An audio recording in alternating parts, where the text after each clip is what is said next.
All right, we're here on the Trent Acid Tribute Radio Show, and on the line with me is one of Trent's best friends, both in and outside of the ring. Without further ado, let's welcome Billy Reil. Billy, I know this is a tough time for you, being that you were such good friends with Trent, but I want to thank you for coming on tonight. Well, bro, I just want to thank you for having me. It's unfortunate circumstances, but you know, after these last couple of days, it's like I feel blessed, and then I feel like it was a gift to have known him and to know him still in spirit. And I just want to thank you for doing this. It's really cool. Now, what is one thing Trent would want his fans to remember him most for? Not guilty. He was Mike Trent. He was. I don't know if you would want anybody to know. He never wanted. Maybe I should tell things he never wanted people to know. His real name. I think that's what pissed him off. He was so kayfabe with his name. He was really, really, really pissy with that. But Mike loved music. Obviously wrestling. He was a great guy. He was a great friend. Honestly, he lived his life like a concert. It was. And even though it was an untimely passing, it was, I am just grateful to have him in my life. He's one of those few guys that you can be pissed off, really pissed off at him 1 second, and he make you laugh the next second. Burn you with a cigarette or something and laugh. Now, you talked a little bit about his love for music. Was there ever any discussion about him transferring from wrestling to music? Yeah, he loved, Mike loved Pro Jam, and he was always you gotta understand, we're breaking into wrestling it's 93, Nirvana's the shit, and Mike was he was one of the few, the first guys to get into the Seattle scene, and before the mainstream did, he was he always had his finger on the pulse of music, and good music too, and that inspired him as well as Nirvana, Pearl Jam, and that all this comes around, we're all growing up, and, it's all around 93, 94, and, he started, he was jamming, you know what I mean, he would do his own thing. I wasn't really, I was into music, but, I couldn't play any instruments, so, that was, a compartment that he shared with his best friend, one of his best friends, George, and they jammed, they would, do shows in garages, and then, do he was classic. He was classic at that. He was a classic entertainer. And it didn't matter. It didn't matter if it was in the ring or if it was music. He was great. At what he did. It's really funny. He was a true entertainer. I don't know what else to say about that. He was definitely funny. He was good too. You know what I mean. At music, he was pretty good. Now, what is one memory that you will hold dear to you for the rest of your time? What's the rating on this show? You can say whatever as long as it's a fun memory. No, really, no, totally. Jesus. Wow, there's so many memories, man. God. Yeah, dude, just thinking about, some of the stuff that we did, to one another, to other people. We ripped people on the square really bad. Women got the worst at the end of it, I think. I hope. Our memories were always something it was always wild and crazy stuff. I want to give. I don't want to cheat anybody and say one specific thing. Mm-hmm. I know it's a really general answer, and I'm going to dilly down and around, but there was this rat, and it's just I guess we had been wrestling for a month. I didn't even think we knew what a rat was. But anyway, we had one, and yeah, so we were all trying to bang this one rat. Dude, there's so many rat stories, man. Oh my god! But yeah, but this specific rat story involves I don't know. I think he thought it would be funny.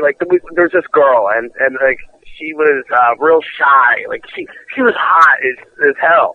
Like but she was something wrong with her. Like she was afraid of what she looked like. Dude, I swear he met her on some chat line, and we were like 14 or 15 years old, and like we would go meet this girl. It was like me, him, and Robbie Marino from CCW, and we all wanted to bang her, right? So like obviously like we're like passing this girl around, right? And he takes, and like I have this girl, like, and like one of us is playing a piano, the other one's making out with the girl, and Trent is like Trent goes into the kitchen and pisses in this girl's ice cream and puts it back in the fridge, and like, dude, we're like all hiding downstairs, like after he doesn't tell anybody, like piss, like he pissed in the gallon, and like we're hiding in the basement. And all of a sudden the mother comes down. So like, and I don't know what makes the mother like go for the ice cream, bro. But like we're all snuck into this house, and we're like in this like room with a deck. And the mother goes and grabs the scooper, and like the ice cream had been sitting for like 30 minutes, so it's like frosty, pissy, vanilla chocolate strawberry ice cream. And I guess she thought, she was like, Missy, you left the ice cream out. And she's like, oh, all right, Mom, whatever. Like, trying to hide us. And she goes and she drinks the ice cream. And you hear, like, what is that? And then me, him, and Rob jump off like this 2-foot, like, balcony, like, this 10, like, no, 2 foot. It's like a story and a half balcony, dude. And we start running away. Like, pants are falling down. It was hilarious, dude. I know that it took me an hour to tell this little story, but I'm like revisiting it in my mind. It's so funny, man. Like, like who just pisses in ice cream? Like, who does that? Now, being such a good friend you were with Trent, if you were to write a book about his life, what would the title be? Wow. It's actually brought to my attention, like, you should, I'm like, dude, I don't like that, like as much as it is like to touch that subject. I would name it after his own writings, the Acid Diaries. It was something that he invented. So, obviously I would just put a pen to paper and just use him to write it, and have him write it for me with my hand. I know it sounds ridiculous, but like the Acid Diaries, definitely. Now, if there was one thing you didn't get to tell Trent, while you were around him, what would that be? There really wasn't anything. I think this is the cool thing about me and Trent was that we let each other have everything. Like we let each other know everything. What we liked, what we didn't like, what we loved, what we hated. Who was a piece of shit. Who was over, who was a rat, who was a mark. Everything that you could possibly tell your best friend is what we told each other. There was not anything, there's not a stone that was not unturned. And I'm really, dude, I'm obviously hurt about losing Trent, but at the same time, by having him in my life, I'm grateful. I'm so grateful. And the fact that, we made amends and peace, and really we're really cool at the time of his passing. A lot of people don't know that. There's a lot of the people in the inner circle. I know you did. There's really nothing that we didn't touch base upon. Mm-hmm. Now, my co-host Missionary has a couple questions for you. So, Missionary, go ahead. Yeah, hi, Billy Reil. Wish we could be talking under better circumstances. But I had a couple of questions for you that probably only you could answer best. In your opinion, what was Trent's crowning achievement or moment in his career? Wow. CCW Best of the Best tournament is a game there. Any match with Homicide that a Ring of Honor match he was really proud of. The SmackDown, the Sunday Night Heat. That came out of left field. But I'd probably say him versus Homicide, Ring of Honor. All his Backstreet Boy stuff was great. His DSEC stuff was a lot of fun. But I mean, I could pick so many memories of him in the ring. But like, I honestly think his greatest achievement, is like, just the way he expressed himself, and sometimes by not expressing himself. Like, it's hard for me to say. Like, I guess for people that know him will understand. Like, he's a really funny guy, man. Like, it's so hard to explain in words. Just what one moment, But right. Those that I named are, all like. I don't think he had one favorite moment. I think his life was just moment after moment of crowning achievements. I really do. Yeah. I didn't know he loved CCW, and he loved the CCW fans. And being a co-owner of Pro Wrestling Unplugged definitely is something that, like all these things, I don't think he had a biased favorite towards anything. And that goes, suplexing his dog on the rug, it's right up there. Yeah, he T-bone suplexed his dog, bro. He T-bone suplexed his dog on the rug. Like, he grabbed its hind leg, grabbed its ass, and T-boned it. It's funny, bro.